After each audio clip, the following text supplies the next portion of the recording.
Hi guys, welcome back to another battle report. It's War on Conquest again with 1,000 points, and not quite so historically accurate this time, as Wessex takes on some samurai. So this is a table setup. We've got pitch battle lineup. I think it's the autumn one we got. In the background there, those buildings there, my opponent's samurai went and brought some foreground buildings. They're really nice. The fur thatch is a bit annoying, but once it is washed down with some washed down PVA, they do look really good. Haven't got any photos here, but I will get some in the future as he builds the rest of his little village. So on his far left, he's got a little skirmishing unit of Ashigoro with muskets, and behind it, that little fenced area is basically his rally point. So when his units flee, that's the way they'll head. Towards the centre, he's got some samurai retainers, and to the left of them, he's got this bow Ashiguro. As you see, he's put them on a tray now. He had them skirmishing in that original photo. After reading his army list, you'll have to have as many solid Ashiguro missile units as you have skirmishing. So he's gone for the skirmishing musket and the solid bow. So on his far right, he's then got a unit of veteran Ashiguro with spears. I don't think they're the long spears, I think they're just normal spears. And he's also got a captain with them as well. Just a quick view of the buildings there. They're really nice to say. They all come pre-painted. They all have like opening doors, hinge doors, sliding doors to the inside. Very cleverly done. I think I might try and get some of the Dark Age ones they do, just so you guys can see what they're like. Over on my side, on my right hand side, I have 18 churls. Then I've got 18 thanes, so these guys have got light armor, higher combat. I've got some skirmishing slingers, and I have an earl behind who's got 3 strategy intervention points, and I think my opponents also have 3 strategy intervention points as well.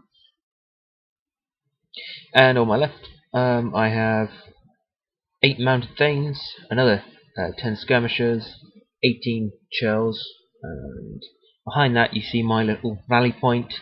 It's made up of cattle and a shepherd there. That's where my men are fleeing to.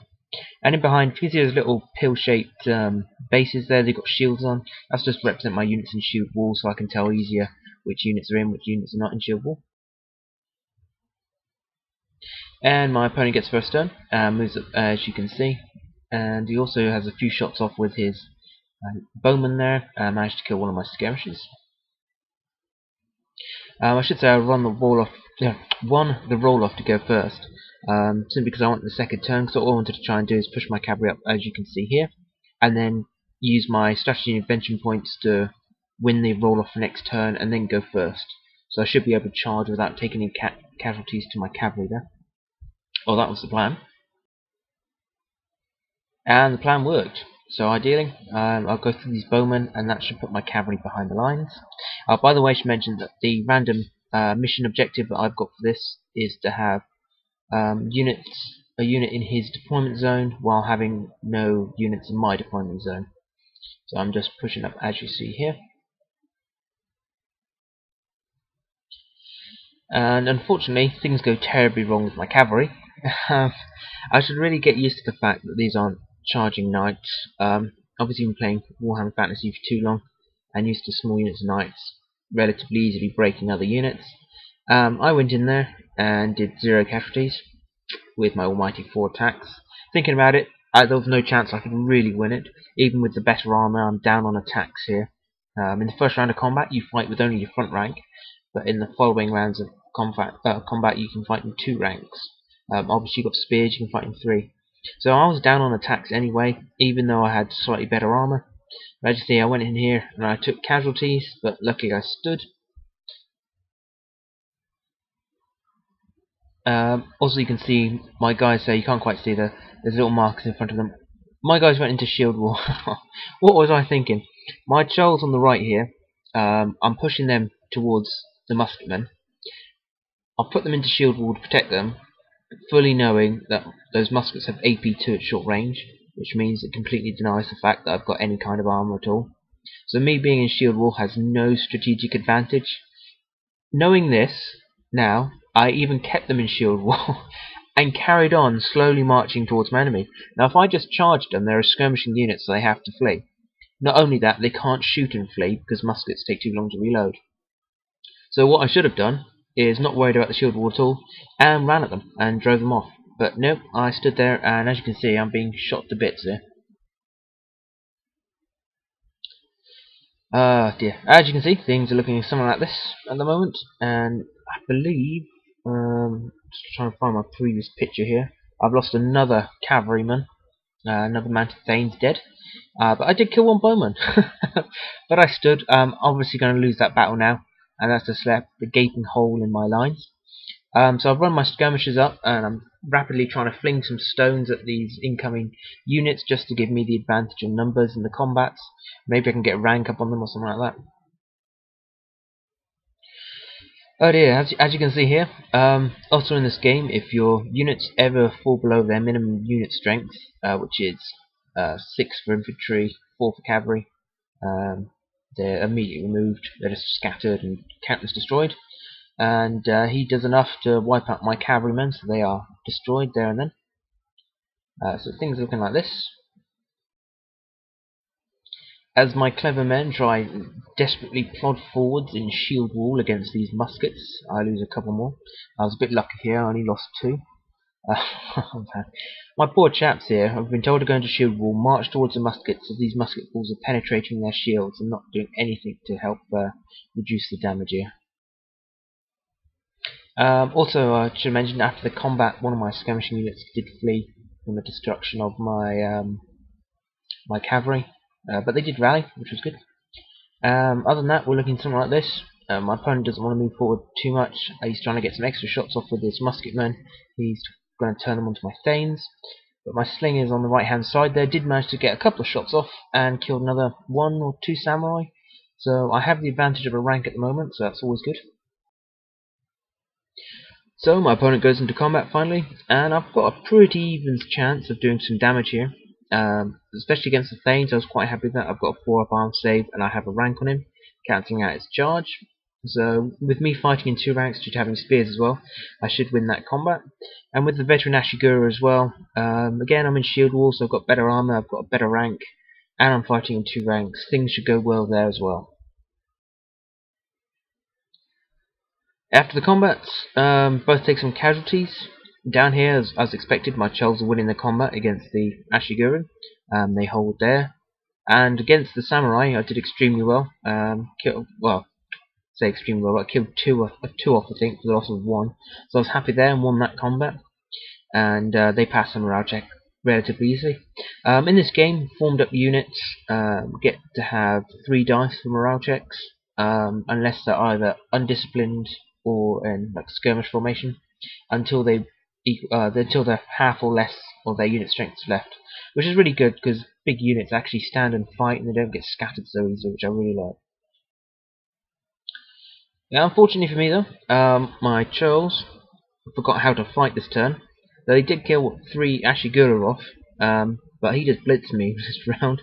He's also getting 2 extra attacks because his captain's with that unit as well.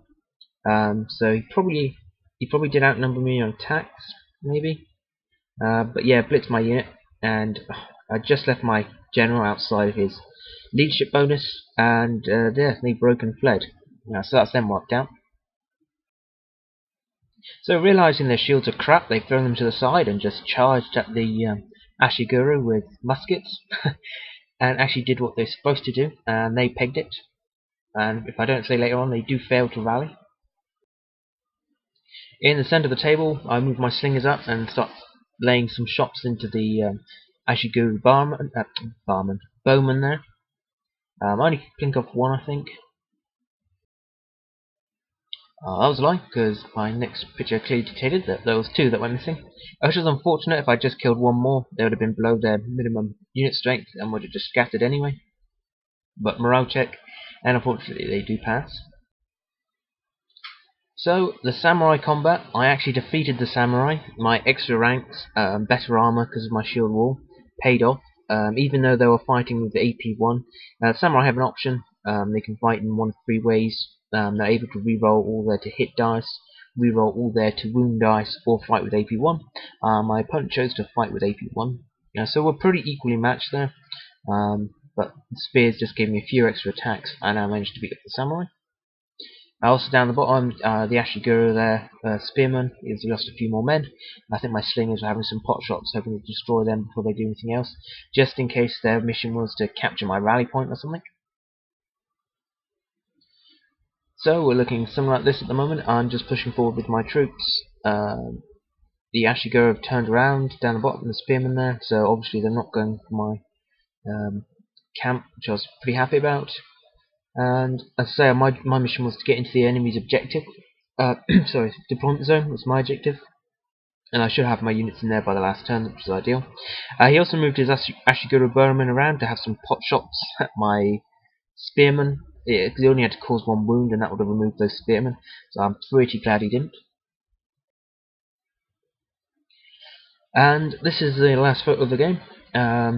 Basically, I moved everything up to try and get into the deployment zone. He tried to fire on my spearman and again failed to cause any wounds. Down the bottom, his Ashiguros charged my slingers, but I shot and fled and wiped them out. I only had to do 2 more casualties and the rest of them scattered. And that was it. My opponent's mission was to destroy 75% of my units, so he was really trying to get rid of my spearman there. But he didn't do it, so all good for me. And it's a victory for the Saxons. Hey guys, thanks for watching. If you like the look of the game, there is a chance for you to win a signed copy of the rulebook, signed by the author himself. All you have to do, check out my previous vids. There's one called Kelp's Call, with the 300 subscriber giveaway, and you can see what you need to do in that. Okay guys, cheers. Hey guys, thanks for watching, really appreciate it. I hope you're still enjoying them. It's a bit of a timeline in this one, I know. I hope that doesn't bother you too much. I know some people really like these historical games to be historically matched, but unfortunately it's not always possible, especially if you live in an area like I do where we have few gamers as it is. I'm sure I'll have some more Dark Age ones coming up, but in this particular evening I had a quiet evening, so I had 2 games of Samurai, so there will be another Samurai game coming up, with my opponent changing around his list just a tad, just to try something different. Okay guys, I shall hopefully see you soon. Da Wallace.